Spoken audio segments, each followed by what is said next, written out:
¿Cómo hacemos? Ustedes tienen que saber que la pericia es una de las tantas pruebas, la pericia, no el perito ni el informe de pericia, la pericia en sí, es considerada una prueba de las tantas pruebas que existen en todos los procesos judiciales. Por lo tanto, la pericia, que también, y no sé si vieron que hay un Word subido sobre pericia, que están más que nada los artículos y demás, todo esto está establecido en los códigos procesales, código procesal civil sería acá. Nosotros siempre venimos hablando, yo les vengo mencionando el código penal, el código penal, el código penal, para que ustedes se ubiquen. El código penal es un librito que tiene un montón de artículos donde están las penas, las sanciones. Dice el delito, las características que tiene que tener para que sea considerado ese delito y qué sanción le corresponde. Así como está el Código Penal, está el Código Procesal Penal, que no es lo mismo que el Código Penal, porque el Código Procesal Penal lo que dice es cómo es todo el juicio penal, cómo es todo el proceso, qué pasos tiene que hacer el abogado, qué instancias se tienen que seguir y se tienen que respetar para que el juicio sea de acuerdo a todo lo que dicen las leyes. A nivel civil también está el Código Civil, donde tiene un montón de articulados que dicen, por ejemplo, lo que es considerado la persona, a partir de cuándo se considera persona. Hay un montón de derechos que están a nivel civil, un montón de cosas que estudian los abogados, nosotros no las estudiamos. Y después también existe un código procesal civil. Todo lo que es procesal explica el proceso, indica cómo se tiene que dar ese proceso. Y es más que nada para ordenar, para que cada uno no haga lo que quiera, ni el juez ni los abogados. Y en el código procesal civil, precisamente, está en el tema de las pruebas, que pueden incluirse o pueden admitirse en los juicios, y dentro de estas pruebas están las pericias. ¿Qué otras pruebas existen aparte de las pericias? Esto les mencionó el doctor. Están las pruebas, por ejemplo, las pruebas testimoniales, que son cuando viene una persona que presenció algún determinado hecho, viene a contar lo que vio, lo que escuchó, lo que se enteró, etcétera, y declara. Están las pruebas documentales, que son todos aquellos precisamente documentos que pueden formar parte de un expediente. Tienen un montón de pruebas, ¿sí? Y ahí entre esas está la pericia, que es la que nos interesa a nosotros. ¿Por qué nos interesa a nosotros? Porque ustedes, con el título que van a obtener, dentro de muy poquito, si Dios quiere, y si recuerdan esa ley que habíamos tanto hablado para el primer parcial, que era la 17.132, en el artículo 2, inciso B, que decía que era lo que se consideraba ejercicio de la odontología, en la última parte decía que podían practicar pericias. O sea, ustedes no hace falta que se dediquen a la parte forense, a la parte legal, con el solo título de odontólogos pueden ser peritos.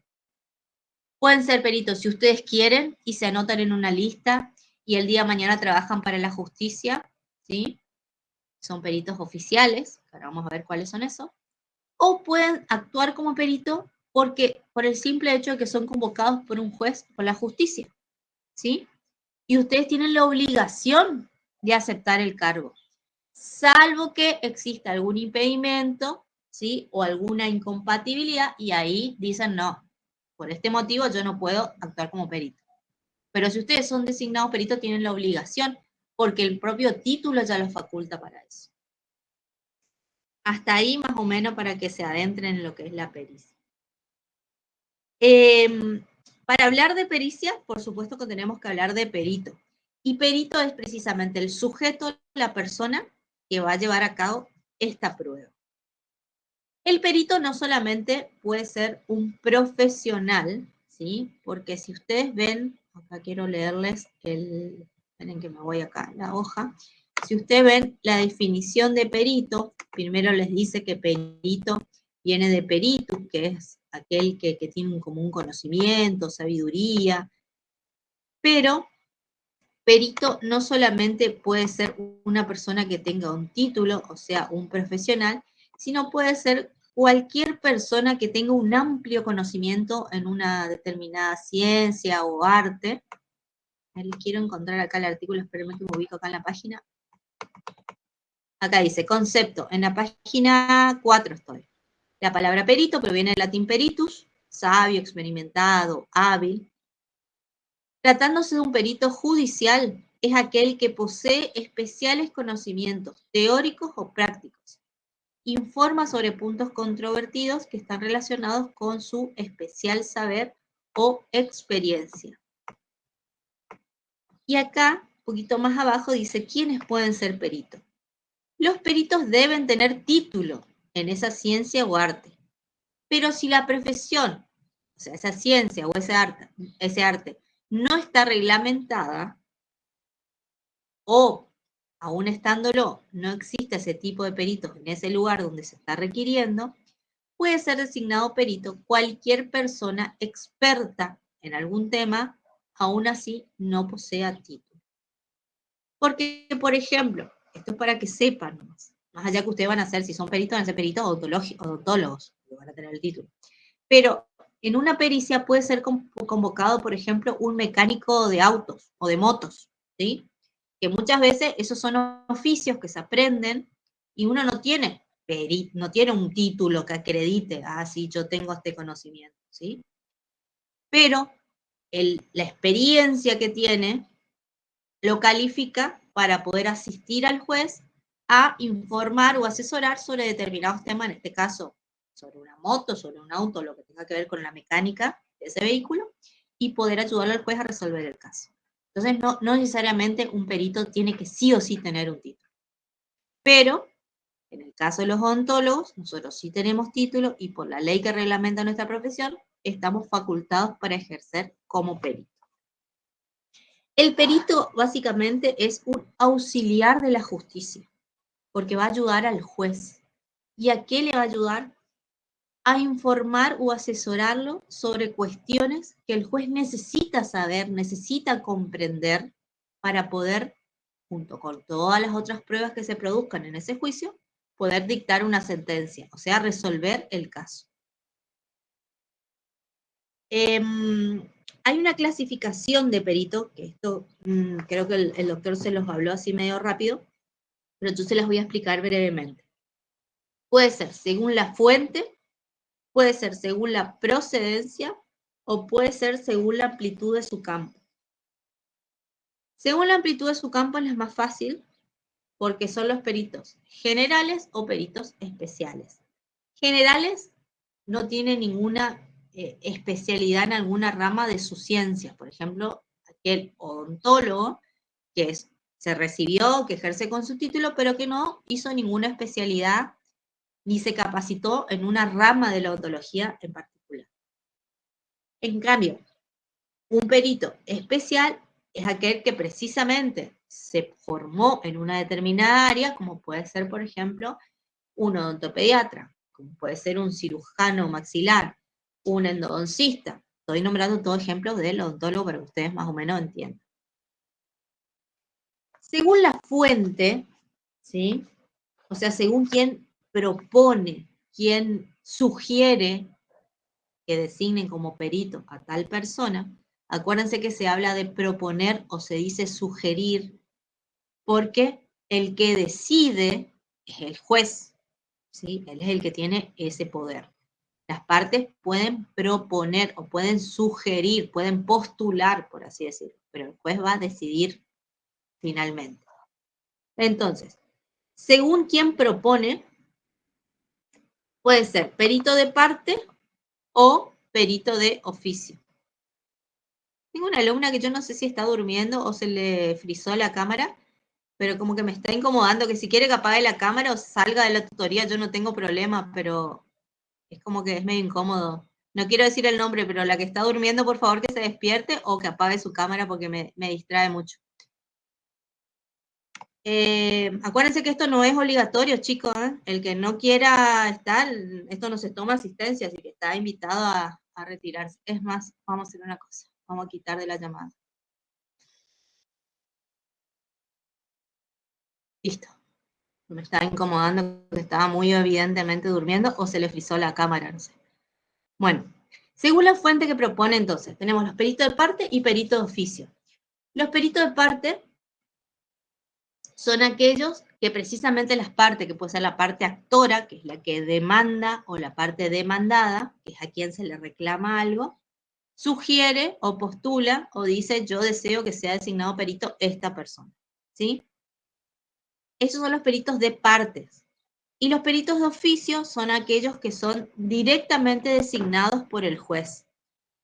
Y esa designación, por supuesto que no es una designación arbitraria, sino que esa designación es a través de un sorteo. El doctor les había dicho esa palabra desanciculado, es muy difícil la palabra, así que yo no quiero ni que ustedes la repitan, pero es a través de un sorteo, porque se supone que hay una lista de peritos, y para tratar de hacer lo más imparcial posible, se hace un sorteo y queda designado determinada persona para actuar como perito en esa causa. Esa es la diferencia entre perito de parte o perito de oficio. Y a su vez tienen, según la procedencia, que estos se quieren confundir, tienen a los peritos oficiales y a los no oficiales. Los oficiales son aquellos peritos o aquellas personas que desarrollan sus funciones dentro de una institución determinada. El clásico ejemplo es aquel odontólogo que trabaja como odontólogo de la policía. Entonces, ayuda en este caso a la fuerza pública, pero puede ser convocado con el juez. Pero esa persona se dedica a eso, cobra un sueldo para realizar esa función. Esos son los peritos oficiales. Y los no oficiales son aquellas personas, peritos, digamos, que no pertenecen a ningún organismo, pero que por el conocimiento que poseen, pueden ser convocados por la justicia, como por ejemplo, puede ser cualquier odontólogo, pero generalmente el juez lo que va a ver, si no tiene ningún perito oficial para designar a una pericia, o sea, si no, donde esté ese juez no hay un cuerpo médico o no hay un odontólogo forense que trabaje para la justicia de forma permanente, entonces el juez lo que va a mirar es si en ese lugar, en esa circunscripción, se dice, donde el juez ejerce su función, existe un odontólogo forense, un especialista en odontología legal, algún profesor de legal de alguna institución, y si no tiene ninguno de esos, va a elegir cualquier odontólogo, ¿sí? Pero esos Doctora, son, ¿podrías, por favor, la ¿sí? diferencia entre de parte y de oficio? Sí, Entre de podría parte y explicar la oficio. diferencia. Sí, por Y favor. la única diferencia es quién propone o quién elige, si quieren ponerla así con esa palabra, quién elige al perito. Cuando son las partes, alguna de las partes, es el perito de parte. Lo que pasa es que para expresarse correctamente se dice que las partes proponen. Y cuando se habla de que es el juez el que elige a un determinado perito, se dice el juez designa, porque decide ya el juez. El juez no propone, el juez decide. Y ese sería el perito de oficio. ¿Sí? El perito de parte es aquel propuesto por alguna de las partes. Y el perito de oficio es aquel que es designado por el juez. Esa es nada más.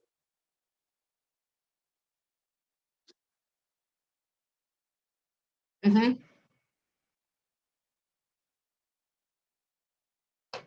Claro, porque si no sería un perito de parte. Porque, ¿qué pasa? Generalmente y esto así extraoficialmente, se supone que la parte va a nombrar un perito que le va a llegar a favorecer sus intereses. O sea, si yo soy la parte actora, voy a nombrar un perito que yo, porque, ya sea porque es una persona que a mí me parece que sabe mucho en ese tema, que está muy capacitado, yo lo voy a elegir a él por esa razón. O porque me va a cobrar poco, no sé, qué sé yo, pero por alguna manera va a satisfacer mis intereses. Por eso yo como parte propongo. Eso extraoficialmente, ¿sí? Pero básicamente las partes lo que hace designar, es como cuando vos elegís un abogado, vos te vas a ir con un abogado por un determinado motivo. ¿Por qué te vas con este abogado y con este no?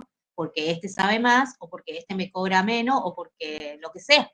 Pero vos elegís por alguna razón por la que te conviene. Entonces los peritos de parte son propuestos por las partes y el juez termina de decidir si sí o no. Y el de oficio es únicamente designado por el juez mediante un sorteo previo, una designación, y esa básicamente es la diferencia, no hay más, O sea, digamos, que... puede rechazar, o sea, el de parte, si digo, yo propongo un perito, el juez me puede rechazar tranquilamente.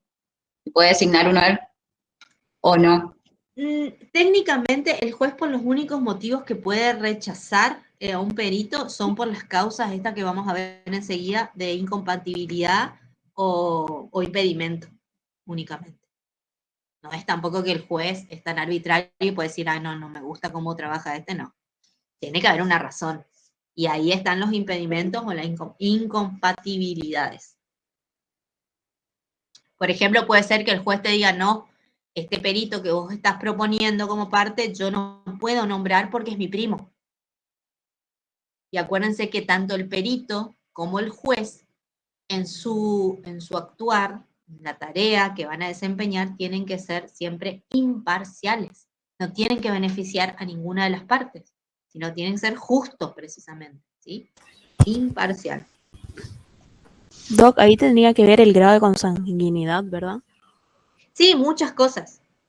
Sí, si es el primo, por ejemplo, sí. Si es familiar. Ok, gracias. Ahora vamos a ver esos impedimentos. Bueno, ahora, teniendo en cuenta esta clasificación, que es más una cosa didáctica, más que nada, ustedes tienen que saber que cuando en un proceso judicial el juez necesita que actúe un perito, o sea, necesita hacer esta prueba pericial, tiene que designar un perito, ya sea porque es el mismo juez el que decide o porque las partes proponen, ¿sí? Después es todo medio lo mismo. Este proceso que les voy a explicar ahora. Cuando se designa a un perito, tiene que haber una instancia de nombramiento, o sea, en el expediente se hace una providencia, se llama, si se habla en términos jurídicos, o sea, se hace un escrito en el expediente donde se designa a determinada persona en su carácter de perito. Por ejemplo, se designa a la doctora Natalia Marazo para que cumpla las funciones o lleve a cabo la pericia odontológica en el expediente tal, ¿sí? Entonces, ¿cómo se entera el perito de que fue designado? Porque esto, como les dijo el doctor en la clase, no es que el juez publica en el diario, viraliza su estado de WhatsApp, publica en su Instagram, no, algo formal. Le hace llegar, se llama una cédula, que es como una notificación que le va a llegar al perito en su domicilio, en el domicilio que tenga declarado, o de su consultorio, puede ser su casa, donde se le informa que fue designado como perito en tal causa y que tiene que presentarse, y generalmente se transcriben los artículos pertinentes donde, por ejemplo, está el plazo en el que tiene que presentarse. ¿Por qué? Porque es obligatorio, ¿sí? Una vez que uno es designado, está obligado a aceptar el cargo. Pero esta obligatoriedad es relativa porque existen ciertas situaciones que hacen que el perito pueda decir, no, yo no puedo llevar a cabo la pericia, quiero que me aparten del cargo por tal motivo, o sea, de forma justificada.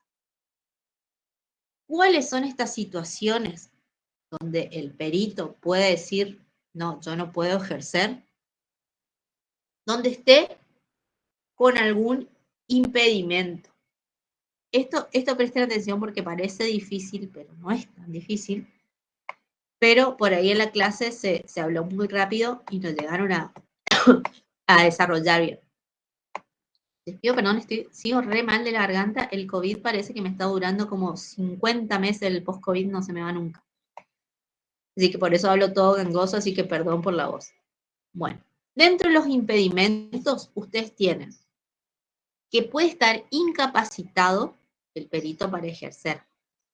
Dentro de la incapacidad, la ley prevé que quienes son incapacitados, y esto es muy poco probable que suceda, el perito se pueda excusar en esto diciendo que es menor de edad, porque se supone que si es un profesional, es mayor de edad y obtuvo un título, o sea que como que a nosotros en el caso del perito odontólogo no nos sirve como excusa.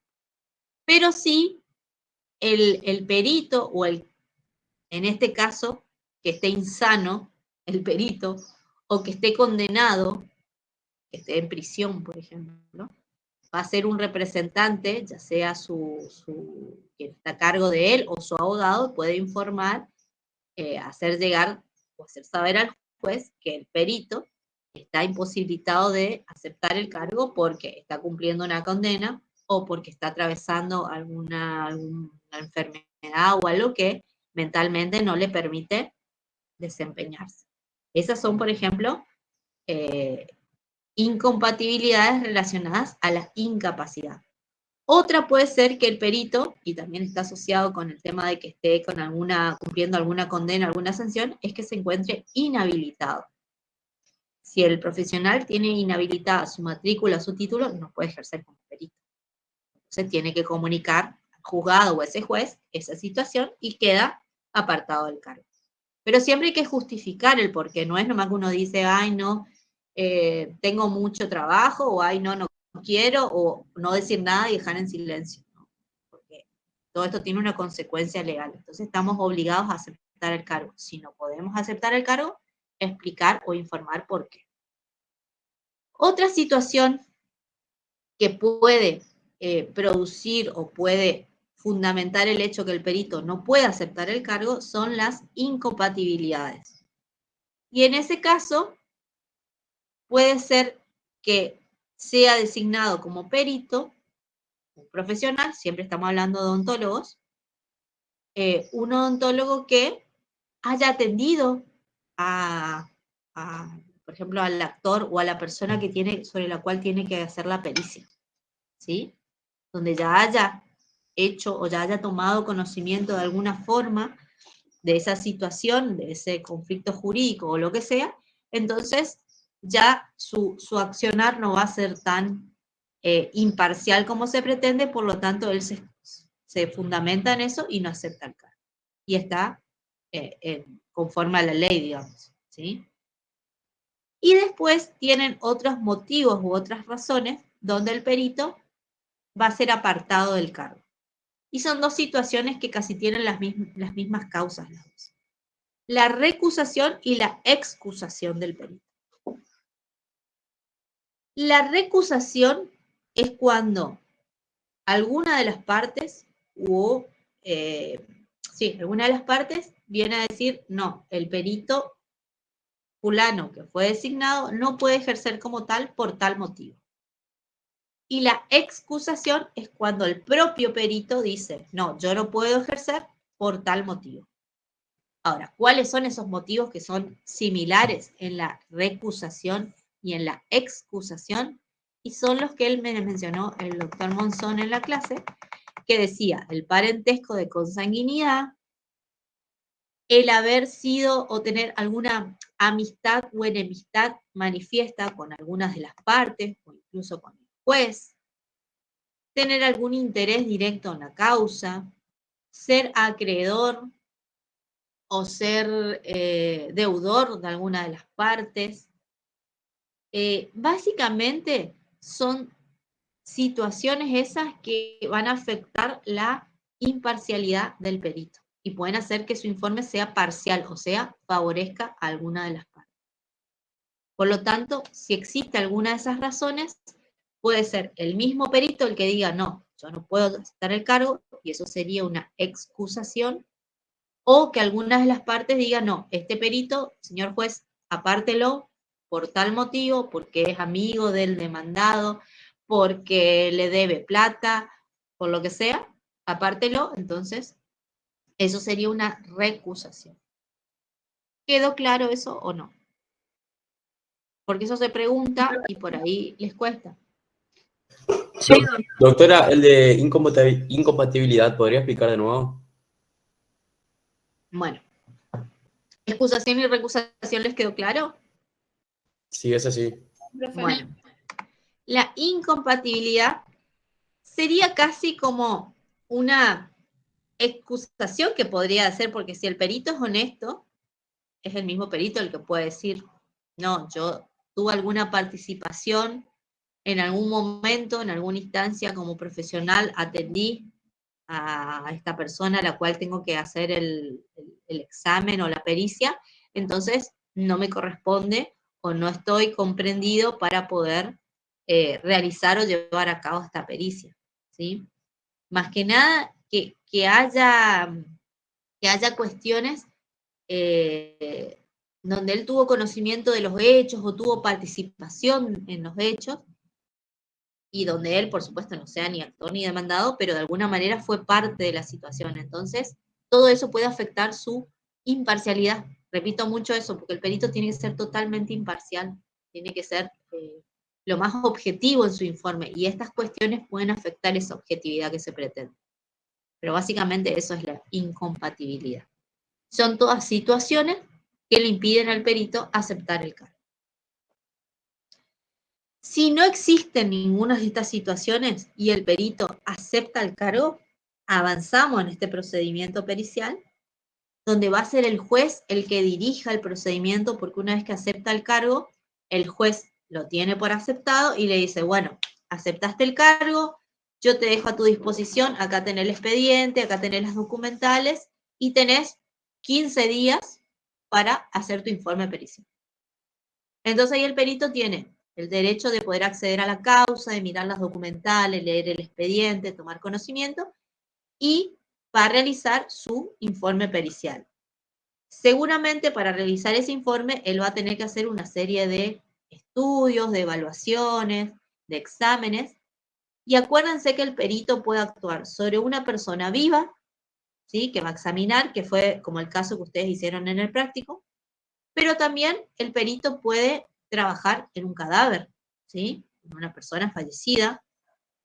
Entonces seguramente se tendrá que ir a la morgue o a la sala donde está el cadáver, que tiene que hacer su estudio y hará todo lo que corresponda según el caso. O también puede hacer el estudio pericial, su análisis, su evaluación, sobre determinadas partes del cuerpo, porque a veces hay un maxilar que se encontró en un descampado y el juez convoca a un perito para que pueda colaborar a establecer la identidad de la persona a la cual pertenecía ese maxilar. Y ahí no estamos hablando ni de una persona viva ni de un cadáver, estamos hablando de una parte del cuerpo. Y eso puede ser objeto de pericia, ¿sí? De acuerdo a los conocimientos que tiene el odontólogo, puede hacer un informe pericial a partir de eso. También puede hacer un informe pericial, por ejemplo, sobre una prótesis, o van a ver más adelante cuando veamos huellas de mordedura, puede haber una huella de mordedura en un objeto, puede ser una manzana, puede ser un pedazo de queso, puede ser una prótesis donde hay rugas palatinas impresas y a partir de ahí se puede hacer todo un estudio, o sea, se puede trabajar sobre muchas cosas. Ustedes el ejemplo que hicieron fue sobre una persona viva, que por ahí es lo más fácil que se imaginen, pero yo lo que quiero es que tengan la mente abierta y se imaginen todo ese bagaje de cosas sobre las que se puede trabajar, sobre las que se puede, el perito, digamos, hacer su estudio y hacer el informe. Todo depende de lo que necesite el juez y de la causa en sí. Lo importante es que el perito sepa, o sea, si ustedes el día de mañana en algún momento les toca ser perito, más allá de los conocimientos que ustedes tengan, tienen que saber que por supuesto que tienen que resguardar todo lo que es el expediente. Si ustedes llevan prestado el expediente a su casa, si el juez les da ese en préstamo, ustedes tienen que cuidar como oro eso, porque si llegado el momento y lo pierden, hay que hacer una reconstrucción y cuesta tiempo, cuesta dinero, es un despiole eso. Tienen que cuidar la documental. Si ustedes van a hacer una pericia, por ejemplo, sobre un maxilar o sobre un cadáver, ustedes no pueden ponerse a hacer técnicas que destruyan el cadáver, sino que tienen que tratar de ser lo más conservadores posible, porque hay algunos casos donde la pericia se impugna, donde alguna de las partes dice, no, yo no estoy de acuerdo con la pericia, que se haga otra pericia, y a veces se hace otra pericia. Entonces, el otro perito que venga necesita que lo que dejó el primer perito sea lo más conservado posible para poder hacer también su estudio. Entonces, el perito tiene que ser muy cuidadoso de la forma en que trabaje, tiene que tratar de preservar todo lo que pueda las estructuras. Y, por supuesto, tiene que hacer su informe pericial, que ese es el objetivo de nombrar un perito, es lo que pretende el juez. Y ahí ustedes en el informe pericial tienen también un concepto y tiene distintos tipos de informe pericial. Hay informes que se dan en forma oral, donde el juez los convoca, se fija un horario, un día, y viene el perito y en forma verbal explica todo lo que hizo, explica.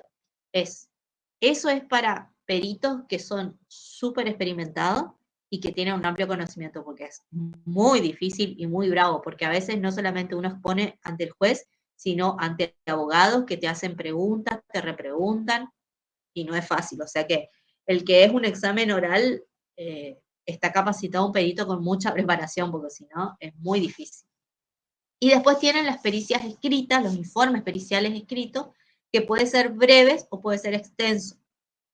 Breve, ustedes tienen ahí como ejemplo, les hice un certificado, porque puede ser que se constate un determinado hecho, una determinada situación, y únicamente lo que pretende el juez se limita a eso, y para eso, y eso solamente es suficiente para el juez.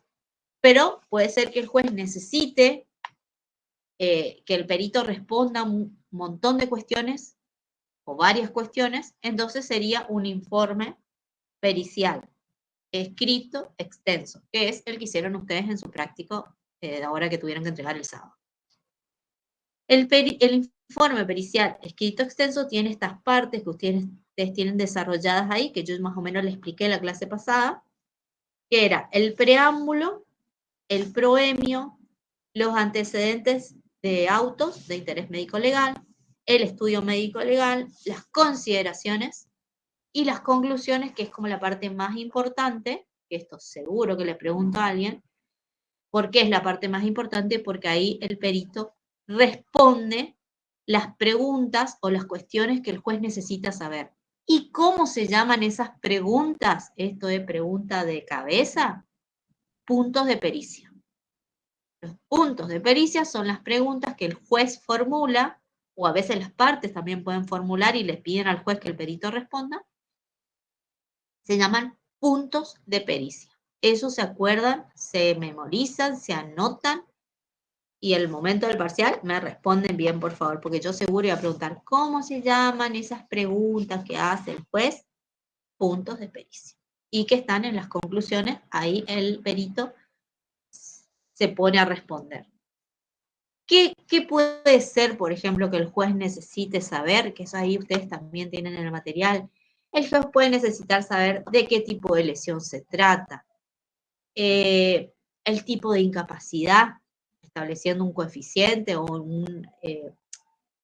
usando algún tipo de baremo o tabla de cálculo, el perito también puede determinar un porcentaje de incapacidad, el tiempo en que va a tardar en curar esas lesiones, el tipo de rehabilitación que puede llegar a necesitar,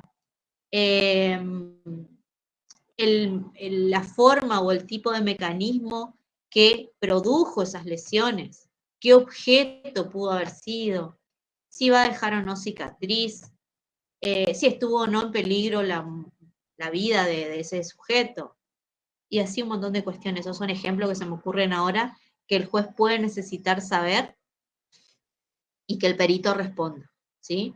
Pero acuérdense que la pericia es una de las tantas pruebas que existen en el juicio y que el juez las valora todas, y a partir de ahí va a dictar su sentencia, o sea, va a resolver el caso. Todos esos ejemplos que nombró estaban dentro de las conclusiones, ¿no? Claro, son lo que yo les dije, son preguntas que puede hacerse el juez, que puede hacerle al perito, digamos, puede necesitar que el perito responda.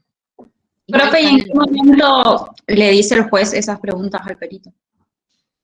Generalmente, cuando el juez designa al perito en ese proveído, les vuelvo a decir esta palabra, pero es como, esa es la parte donde en el expediente dice, se nombra como perito a tal, quien deberá responder los siguientes puntos de pericia.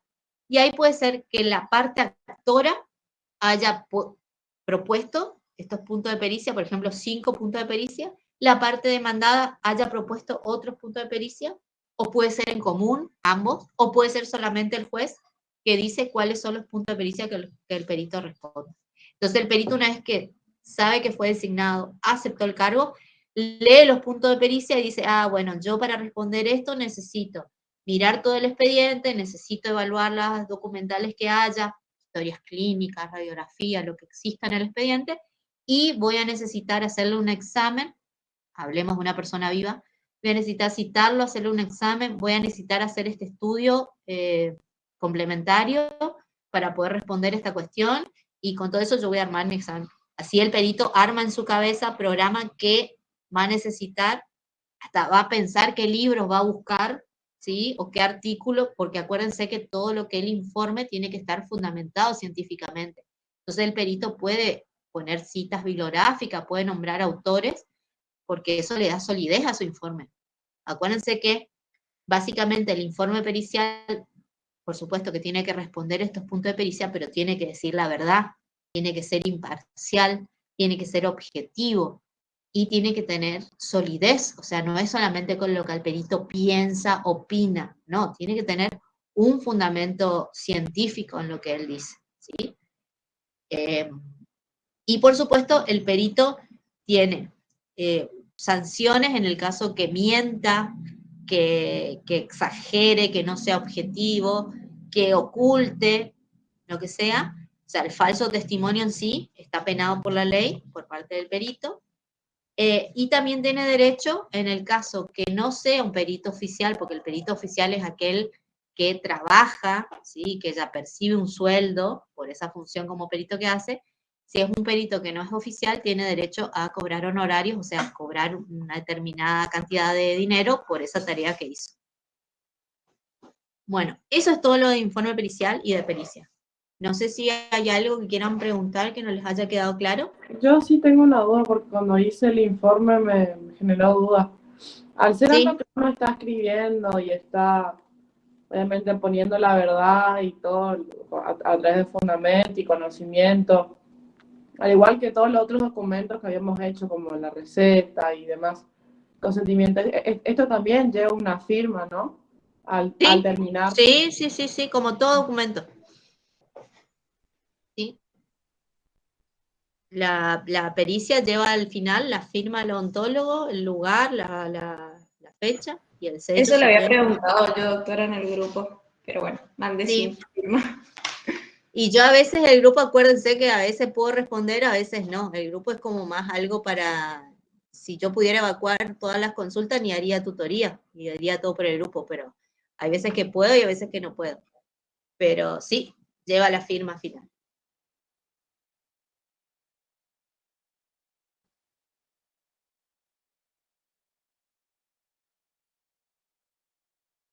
Sí, no, más que nada lo que yo les hablé. Acuérdense que el parcial es rapidísimo, chicos.